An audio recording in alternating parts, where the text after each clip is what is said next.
Quand on vit ou souhaite vivre de manière non exclusive, on est amené à s'interroger sur nos opportunités de rencontre et notre désir ou non de développer de nouvelles relations. Et dans notre culture très majoritairement monogame, trouver quelqu'un qui partage sa vision des relations n'est pas évident. De l'autre côté, on peut également se questionner sur l'intention de notre partenaire à vouloir rencontrer et sur le risque que ça représente. Dans cette vidéo, je vous donne mon opinion basée sur mon expérience pour vous aider dans votre réflexion et votre recherche.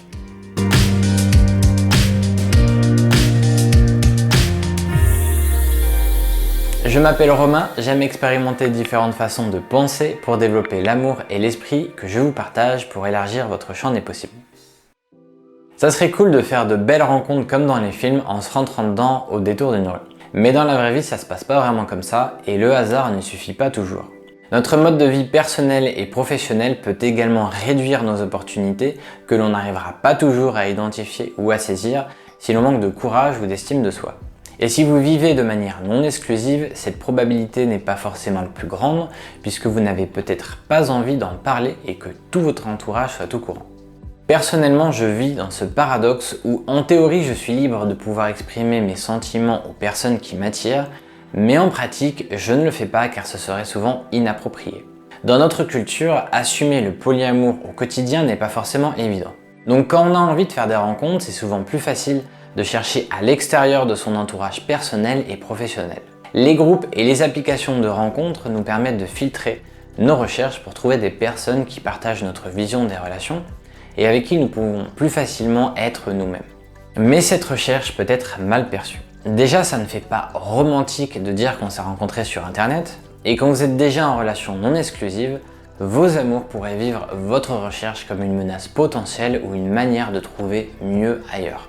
Comme j'en parle dans mon témoignage, quand nous avons ouvert notre couple, je ne me suis pas posé de questions. Je me suis inscrit sur un site de rencontre sans m'inquiéter de ce que pourraient en penser les autres. Je l'ai fait uniquement parce que je me savais bien intentionné. J'aimais toujours ma copine et j'avais envie d'expérimenter, de vivre de nouvelles aventures, mais je ne cherchais pas à la remplacer. Et si ça avait été le cas, j'en aurais discuté avec elle pour essayer de résoudre nos problèmes plutôt que de chercher une solution à l'extérieur. Donc peu importe votre orientation relationnelle et votre situation actuelle, vous avez le droit de vouloir rencontrer de nouvelles personnes qui peuvent déboucher sur des complicités amicales, sexuelles et ou amoureuses. Prenez simplement le temps d'analyser vos intentions. J'en distingue deux principales. Une envie de diversité, d'aventure et de découverte que je vis comme un voyage, ou un besoin. Si c'est un besoin, essayez d'abord de l'identifier et de voir si vous pouvez y répondre vous-même, ce qui développera votre autonomie émotionnelle comme j'en parle dans la vidéo sur la jalousie. En parallèle, vérifiez également si vos relations déjà existantes peuvent le combler. Si vous ne comprenez pas l'envie ou le besoin de votre partenaire de rencontrer, discutez-en. Mais ne laissez pas vos peurs interpréter ce comportement au risque de rentrer dans un dangereux cercle vicieux dont il est difficile de sortir. Je vous donne un exemple. Si vous manquez d'estime de vous, vous risquez de développer la croyance que vous ne méritez pas votre partenaire. C'est le syndrome de l'imposteur. Que jusqu'ici vous avez eu de la chance, mais que votre amour va finir par se rendre compte qu'il ou elle peut trouver mieux ailleurs. Finalement, vous allez vivre une relation conflictuelle alors qu'il ou elle partagera des moments probablement beaucoup plus légers à l'extérieur. Ce constat va donc alimenter ce cercle vicieux et votre croyance que c'est mieux à l'extérieur et que vous ne le méritez pas. Dites-vous que votre manque de confiance en votre partenaire est peut-être la seule chose qui peut le ou la repousser. Cette peur, source de problèmes, ne vous protège pourtant pas, au contraire. Donc le seul moyen d'éviter ça est de changer votre état d'esprit. Faites d'abord un travail d'introspection pour améliorer votre estime de vous. Puis améliorez votre communication de couple avec l'objectif de retrouver confiance en votre partenaire. Ensuite, prenez conscience de vos croyances, comme celle de ne pas être assez bien. Vous n'allez pas la faire disparaître en claquant des doigts, mais vous pouvez vous projeter dans la peau de quelqu'un qui a confiance en sa valeur et adopter ses comportements.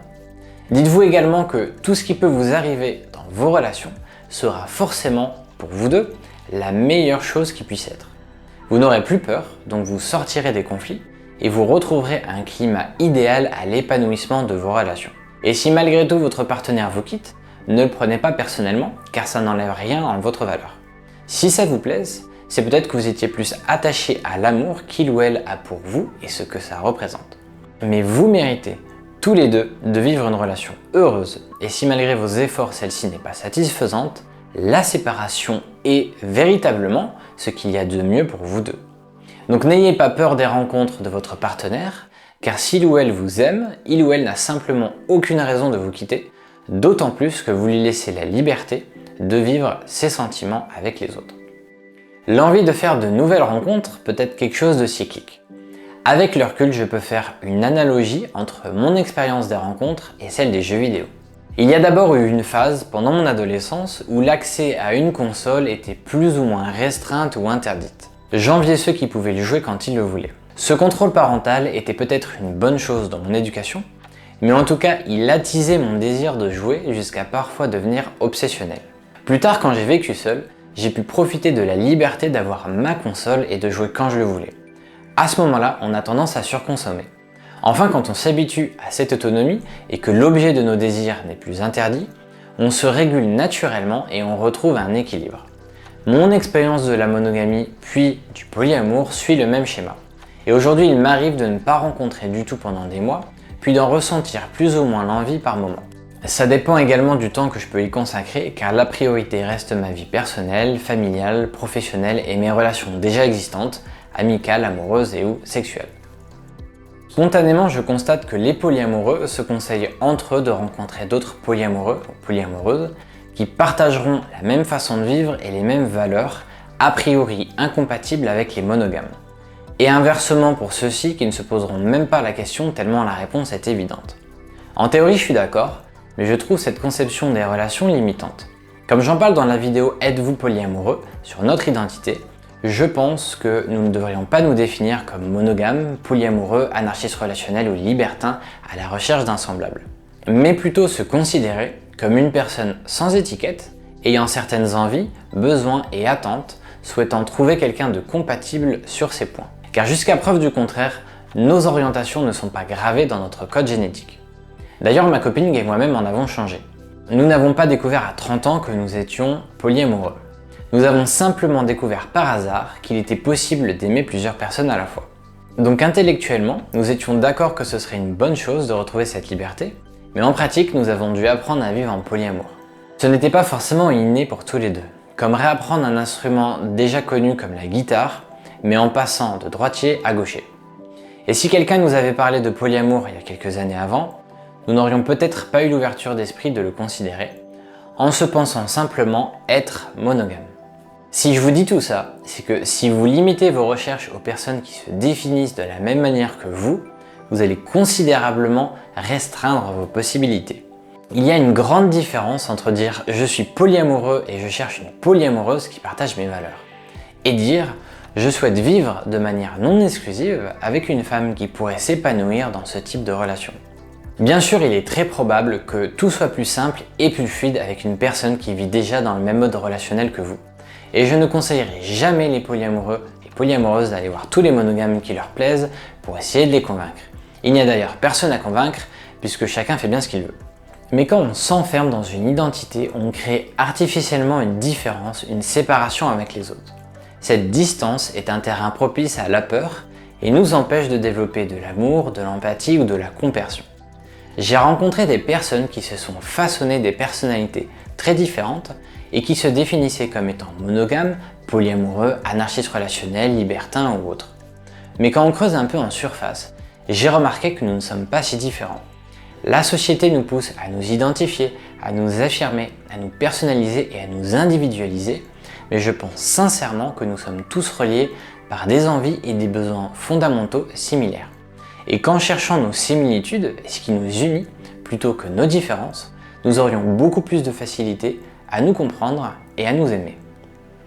Peu importe que vous laissiez faire le hasard ou que vous soyez également en recherche, que vous vouliez vivre de manière exclusive ou non, je vous invite surtout à bien réfléchir sur vos envies, vos besoins et vos attentes. Et si même après réflexion, vous n'avez aucune idée et attente particulière, vous pouvez déjà savoir ce que vous ne voulez ou pouvez pas. Toutes ces informations vous aideront à filtrer efficacement vos potentielles rencontres et éviter la frustration de découvrir que malgré votre très bon feeling, vous n'êtes pas compatible pour une quelconque raison. Moins vous avez d'attentes et d'exigences spécifiques, et plus vous aurez de facilité à découvrir et apprécier une personne pour ce qu'elle est vraiment. J'en parle dans la vidéo sur les attentes. Mais certains points peuvent être essentiels, comme par exemple la possibilité ou non, dans un certain délai, d'avoir des enfants. Nous pourrions illustrer simplement les relations par 3 cercles qui se recoupent et qui représentent l'amitié, l'amour et le sexe. Chacun de nos proches se trouve quelque part dans l'un d'eux ou est composé de plusieurs d'entre eux, avec un degré d'attachement et d'intensité plus ou moins fort selon différents facteurs comme la durée de la relation. Personnellement, j'ai l'habitude de dire que je n'ai plus d'attente dans les rencontres. C'est vrai que je souhaite m'intéresser sincèrement à la personne elle-même et non pas à ce qu'elle pourrait m'apporter. Mais en réalité, j'ai peu de temps accordé pour de nouvelles rencontres, donc je privilégie les complicités qui, je pense, peuvent potentiellement atteindre le centre de ces 3 cercles. Selon les personnes, ma situation peut être perçue comme une contrainte ou un avantage. Ma copine et mon fils gardent l'exclusivité du couple et de la vie de famille. Ça convient très bien aux personnes qui vivent déjà de manière non exclusive ou qui ne souhaitent pas, au moins pour l'instant, vivre en couple ou avoir des enfants. Cela ne nous empêche pas de vivre des très belles relations. Et quand vous sentez que quelqu'un souhaite une relation sentimentale et ou sexuelle avec vous, c'est le moment de formuler vos envies, vos besoins et vos attentes de manière claire et sans ambiguïté. Si vous rencontrez d'abord virtuellement, vous pouvez les écrire simplement dans votre description. Ça vous permet de filtrer autant que possible et d'éviter de discuter avec des personnes qui pourraient vous juger. Personnellement, ça m'a permis de rencontrer des personnes initialement monogames, mais très ouvertes et curieuses, car le polyamour répondait parfois à des questions qu'elles ne s'étaient pas encore posées. Ensuite, par rapport aux rencontres virtuelles, je sais que beaucoup de monde ont du mal à être naturels et ne savent pas comment se présenter ou lancer la conversation. J'ai même vu des femmes écrire dans leur description qu'elles étaient chiantes. Je ne sais pas comment elles en sont arrivées là, mais si elles en sont persuadées, alors ça va influencer leur attitude et les autres vont les percevoir comme telles. Si quelqu'un me dit ça, je vais être surpris et je risque inconsciemment de trier toutes les informations dans les colonnes chiantes ou pas chiantes et de passer à côté de tout le reste. Essayez simplement d'illustrer votre personnalité par des petits détails et des anecdotes qui ne vous définissent pas mais qui sont authentiques. Par exemple, je pourrais écrire que parfois je prépare mes repas de la semaine sur Excel, je vais marcher des heures la nuit autour de chez moi en écoutant un livre, que je suis capable de mettre 2 ans pour remplacer une ampoule ou changer de lubie du jour au lendemain. Si vous vivez de manière non exclusive et que vous avez du mal à rencontrer des personnes qui sont ouvertes à votre mode de vie, vous avez plusieurs pistes de recherche et je vous mettrai des liens dans la description. D'abord, les cafés polis. Il y en a dans la plupart des grandes villes et vous pouvez en organiser vous-même. Le thème et les règles changent suivant les organisateurs. Ces réunions sont souvent un espace de parole safe autour d'une thématique spécifique. Ce n'est pas un endroit approprié pour draguer, mais pour rencontrer et échanger avec des personnes qui s'interrogent ou vivent en polyamour. Vous avez aussi quelques sites internet dédiés au polyamour comme amour.eu ou polyrencontre.fr qui commencent à se développer. Vous avez également les forums de polyamour.info et celui de mon site relationlibre.com, mais honnêtement ce n'est pas la solution idéale. Ce que je trouve le plus efficace, ce sont les applications de rencontre. À ma connaissance, la seule qui permette d'afficher un statut non monogame avec pas mal d'utilisateurs est OkCupid. C'est une application très ouverte sur les genres, les orientations sexuelles et relationnelles. Ensuite, personnellement, j'aime bien Tinder car je peux l'utiliser de manière gratuite et il y a énormément de monde. Donc même si mon profil très spécifique ne correspond pas pour 90% des utilisatrices, leur nombre va faire que je tombe toujours sur quelques personnes qui sont ouvertes à mon mode de vie. Ces relations peuvent être éphémères ou longues et évoluer dans les 3 cercles naturellement ou par nécessité. Si vous avez d'autres façons de rencontrer intéressantes pour les polyamoureux ou polyamoureuses, écrivez-les moi en commentaire, j'en ferai une liste dans la description. Je tiens à faire une petite parenthèse. Ce n'est pas parce que vous vivez en polyamour que vous êtes obligé de rencontrer. Ne le faites pas si vous n'en avez pas envie, et celle-ci peut varier suivant les périodes. Ne le faites pas non plus car votre partenaire le fait et que vous voulez que ce soit équilibré. Pour le rendre jaloux, pour prouver que vous pouvez plaire ou toute autre raison qui réponde à une peur ou à une pression extérieure. Faites-le uniquement par envie, par amour et dans l'intention de découvrir de nouvelles complicités. Attention également, le polyamour a des connotations très sexuelles et vous risquez de vous faire baratiner par des personnes qui pensent systématiquement que vous ne cherchez rien de sérieux et que vous êtes plus sexuellement ouvert que la moyenne. Le polyamour peut également vous rendre beaucoup plus accessible aux yeux de vos relations personnelles et professionnelles qui sont au courant. Donc soyez ferme dès le début pour que l'on vous respecte comme tout le monde et n'oubliez pas que le consentement est toujours impératif. Donc rappelez-vous qu'avant d'être un polyamoureux ou une polyamoureuse, vous êtes d'abord une personne sans étiquette, avec des envies, des besoins et des attentes, et que vous cherchez simplement quelqu'un qui partage votre vision des relations. Vous pouvez attendre de la croiser au coin de la rue ou partir à sa recherche. Cherchez un ou une partenaire pour une après-midi, pour danser, pour une nuit, pour un voyage, pour fonder une famille et ou pour la vie. Si cette vidéo vous a intéressé, vous savez comment me soutenir. Merci pour votre écoute, soyez bienveillants et prenez soin de vous.